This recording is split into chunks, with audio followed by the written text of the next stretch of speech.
Hey, this is Maximus Confesses here, wishing all my fellow Catholics a awesome Ash Wednesday. Hope you guys partied your butts off Pancake Tuesday because it's fasting time. That's good. Now, I'm not actually making this video about anything Catholic per se, but it's nice to get that out of the way. The main topic I want to get at is the topic of freedom of speech and how it relates to power. Now, within my time in the university setting, one thing I've seen from a lot of people on the what Gary Edwards calls, and I'll be happy to echo him here, the anti-empirical left, is this notion of power being the dominant factor in determining the rights and values we should adhere to. But there are a few problems with this, and this stretches to Michel Foucault, to your Derridas, and it also stretches to your Talal Assads, who is the main thinker I've interacted with in religious studies back when I was getting my graduate degree. Now, this video was caused by an interaction I had with a video I found on Reason TV, wherein college students were asked their opinions on freedom of speech. And there was this one interesting girl whose reasoning caught my attention. Her point was that freedom of speech is usually advocated by white, cisgendered, heterosexual males, people who have power, and this theme is coming up quite a bit, power, to echo their voices and silence the voices of others. Because, as we all know, freedom of speech has this very negative quality to it. Not negative as in bad, negative in the case of non-interference.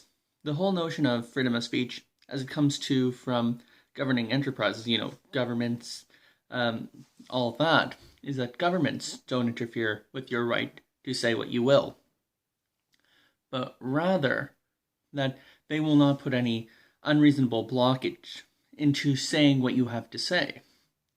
Namely that, just to clarify even further, when you speak, the whole point is that you're doing it with the honest intention of sharing an idea that we should all listen to and adhere to. When you're speaking, it's not like shouting fire in a crowded theater, which has its own murky history. Rather, the notion is that you are, in good faith, trying to communicate an idea that you honestly adhere to. That's the point of freedom of speech. When you shout fire in a crowded theater, you're not sharing an idea. You do not believe that there is a fire in a crowded theater, and your whole intention is to cause people to disperse and panic. If someone honestly did think that there was a fire in a crowded theater, could we really blame him for his intention? That's something that can be discussed a little further, but it's not the main point I want to draw here, but just the notion that the whole value we hold on freedom of speech, the government not interfering in a particular case, is to show that we value the truth and we want to try our best to silence any silencing of opinions that can come from governmental or civic powers. So, when leftist advocates push for their ideas of, well, no one being ever offended, or this notion that the fear that bad ideas could convince people who are naive, this is, in a sense, understandable. But does it in itself mean that free speech is not a good idea? I disagree. It's especially helpful, in fact, when you have a smart, educated populace. Now, I think the foil of many on the left is not noticing a distinction between power and authority. To quote Mark Anderson, if you don't know the difference between power and authority, you ask an authority. An authority is someone who has legitimate control because they have the truth, or they have the highest access of reason of anyone available. They're people we put our trust in for a good reason. People who do not have truth, but just wield to their whims and needs, don't have authority. They subjugate you. They have power. They have control. That's the main distinction. The reason why we do not want governments to censor, come in and silence people from speaking their minds in particular situations, is because it takes out the notion of truth or authority from it and just yields power. Power that anyone, good or bad, can take for their own whims. Today, it might be the social justice warrior in the hands of government. But who's to say someone who's diametrically opposed to that won't take the influence or change in power and use it for their own nefarious purposes?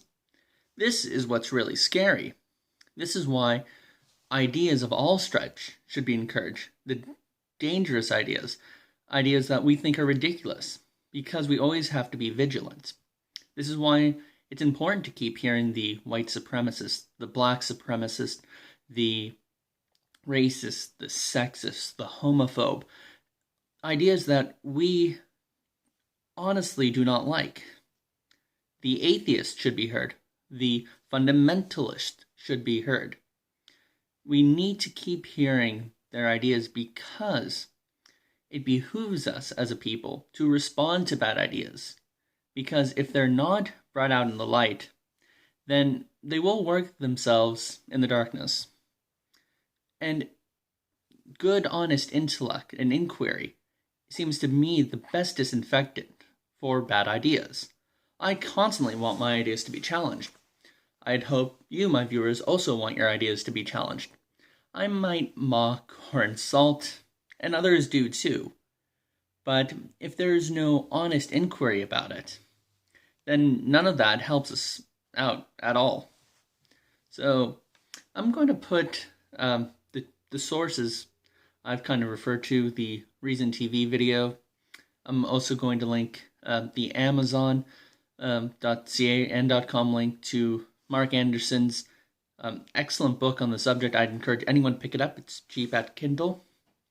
And I encourage anyone who, whenever they bring up the notion of power, people who have power and people who don't have power, to remember to respond in this way.